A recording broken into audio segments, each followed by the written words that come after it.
Shirika la Nyumba Zanzibar limeanza mchakato wa ulipaji fidia kwa wananchi wa Chumbuni ambao walikuwa na vipando vyao katika eneo hilo linalojengwa mradi wa nyumba za maendeleo.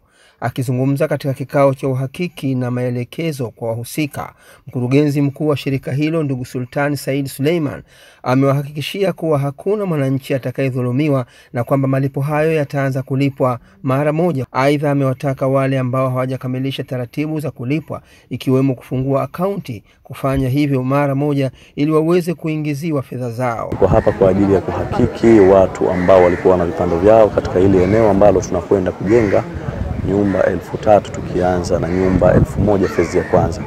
Kwa wananchi tunashukuru sana mjitokeza kwa wingi kwa ajili ya kumaliza uhakiki huu ili tuweze kuwalipa fedha zao. Alhamdulillah, tunawashukuru sana wananchi wa Chumbuni kwa mashirikiano makubwa ambayo wanatupa. Lakini vile vile haya ni maelekezo ya Mheshimiwa Rais wa Zanzibar na Mwenyekiti wa Baraza la Mapinduzi Dr. Hussein Ali Mwinyi katika kuwatendea haki kila mwananchi wa Zanzibar ili kila mmoja aweze kupata haki yake na stahiki zake. Nao wananchi wenye vipando katika eneo hilo ndugu Hamis Maalim Yusuf na Amina Malik Protas wameshukuru serikali kwa kuelekeza maendeleo Chumbuni pamoja na kutekeleza ahadi ya kuwalipa vipando vyao, jambo linaloonyesha uungwana. Tunashukuru kwa serikali kukubali, serikali kulichagua eneo la Chumbuni kuwa ni sehemu ambayo litajengwa nyumba za maendeleo. Kwa hiyo tunashukuru sana na tunafurahia hiyo swala na tunaipongeza serikali kwa hili. Lakini pia tunashukuru kwamba serikali yenyewe bila sisi kwenda kudai imeamua kutufanyia tathmini au malipo ya mazao yetu.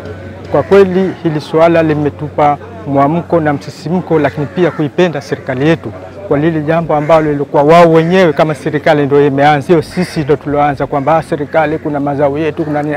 Serikali yenyewe ndio iliyotuambia kwamba mtalipwa mazao yenu kadiri viwango vya mazao vitavyoruhusu. Hiyo tunashukuru kutokana na tutaweza kukidhi haja zetu kwa mwezi huu mtukufu wa Ramadhani na sikukuu inshallah. Tunashukuru sana serikali yetu ya Mapinduzi ya Zanzibar kwa kutujali sisi wanyonge na kutekeleza ahadi zao kwa ukweli.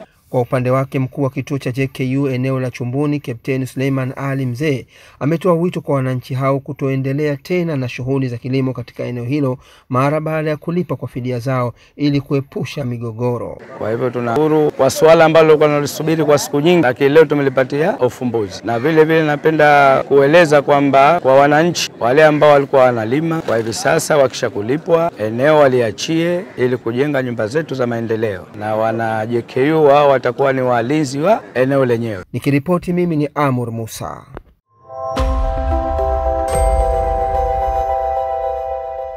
Shirika la Nyumba la Zanzibar, nyumba bora kwa maendeleo ya Zanzibar.